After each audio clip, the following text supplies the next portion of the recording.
welcome back to another episode of The Show. With me this week is the amazing poet, Larry Jaffe. Larry, thanks so much for coming down. It's a pleasure to be here, Randall. This is a great environment in which to do an interview. Great, yeah, isn't it great? I love this gallery. Okay, so tell the viewers who don't know you, who is Larry Jaffe and what do you do? I'd much rather you tell them. I'm a poor poet from the Bronx, you know. I've been writing since I was 8 years old, which is a few years. And I've written everything from poetry to propaganda. But poets, it's a calling, it's a religion for me, you know. Use my poetry to make people aware of situations around the world, give them a little pleasure, put a little beauty out there. I really believe that artists do create the future of society. And if you paint a bleak picture, that's what you're going to get. If you paint a brilliant and upright and beautiful future, that's what you're going to get. So I think it's the job of artists to do that and to set the pace for the world. It disturbs me when I see so much junk out there and degrading it. I can't call it art because art is a quality of communication. It isn't just communication. So that's my 2 cents. Wow. Okay, well, that's amazing and deep and wonderful and makes me smile because that's some of my views as well. Cool. But you just answered all 5 of my questions. Oh, good. I mean, it's just something I'm passionate about. You know, first of all, I love words. I mean, I love to play with them. I love to structure them. I like to put words together that don't belong together just to create some word friction, so to speak. Right. I used to read the dictionary for pleasure, you know.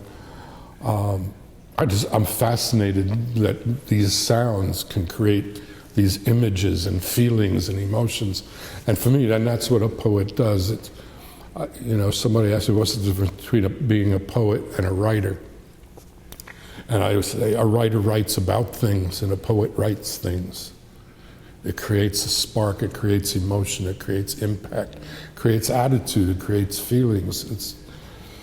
It's not just about something. Yeah. All right, that was question number 7. Yeah. Well, no, now you got me thinking, so okay, in this day and age, with like instant information and super, you know, video this and video that, is there still a market for like some up and coming poet? Can somebody honestly say, I'm going to become a poet and think that they could actually have a career as this thing? I'm going to take a moment to answer that. You know, I've been doing this for a while. It's probably the most frustrating game that an artist can play. For a variety of arts, you have specific paths and outlets, if you will. If you're a musician, you know, you take lessons or you go to school, you play in a garage band, or you play at the school, you do bar mitzvahs, or whatever you need to do, there's outlets, right? Same thing with other arts. For a poet, it's just much less clear.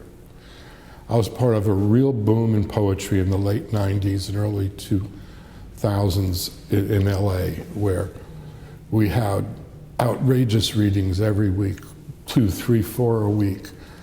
It was just before Def Poetry Jam came out, and we all read together, you know, and it was just incredible. It was almost a religious experience. I had a reading at the Moondog Cafe in LA on Melrose Avenue, and we would pack them in.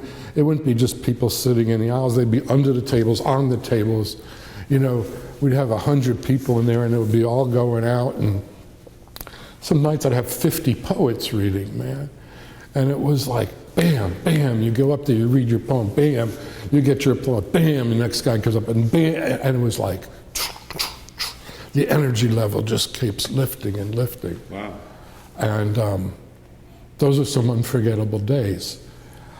It's not quite the same here in 2016. It's, you know, creating a poetry reading is It's a lot of work. I also had the honor, I was poet in residence at the Archery Museum of Western Heritage. And that was fantastic because we would coincide our monthly reading with what was being exhibited in the museum. So if we had a Native American exhibition, I'd have Native American poets. If it was just right after 9/11, and we packed the theater there for a post 9/11 reading, and I had local firemen reading poetry. I mean, it was just, like I said, it was a very spiritual experience. I think the world's gotten a lot more materialistic these last few years, just in my viewpoint. Right. You know? And like you said, they want the instant this. I post my poetry on Instagram, you know? And there's some revitalization taking place. There was actually an article in the New York Times about how some poets are being very successful off of Instagram. You know, I post a lot on Facebook. You know, I've got a lot of followers. I tell you honestly, with the internet has made me an international poet. Right. You know, I've traveled throughout Europe and UK. I'm published in some 15, 16 different languages. All because of the internet, that I could reach out to my poet friend in, you know, in wherever, in Italy or Japan and France and England, and bam, you know, there's a relationship struck and poetry happens. Right. I've had been very fortunate in many ways as a poet and as an artist. So there's hope for new poets that via the internet, they might get the audience that they may not have gotten. There are local poetry. I mean, if you're asking me what should a beginning poet do, go to poetry readings, go to poetry readings, go to poetry readings, go to poetry readings, read poetry, write poetry, read, write, listen. There is nothing better than going to a poetry reading. You get an immediate response to your work. Most often there's somebody there that will help mentor you or what have you. It's really live, you know, contrary to what some may think of stodgy poetry readings. I mean, you know, especially as spoken word, more so than poetry, if you will, and poetry slams have brought poetry a different place and a different level of the art. Right. Some poets write for the page, some write for the stage. I write for both. And one day I'll get an endorsement by Nike. You know? Okay, so we're going to take a short break for a word from our sponsor, and when we come back, we're going to hear some poetry from Larry Jaffe. Don't go away. You stay there, or I'll be after you.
Hey guys, join us next week and see jazz singer Gloria West on The Show.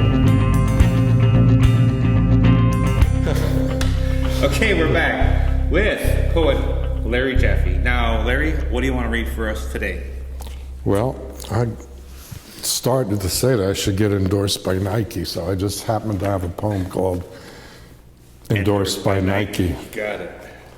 So, this is a short treatise on why Nike should create an international poetry team of various ethnic poetletes. Yes. Nike should get poets to endorse a special line of poet shoes designed specifically for the hipper poet. Shoes which help you grip the stage better, make your words jump right off the page.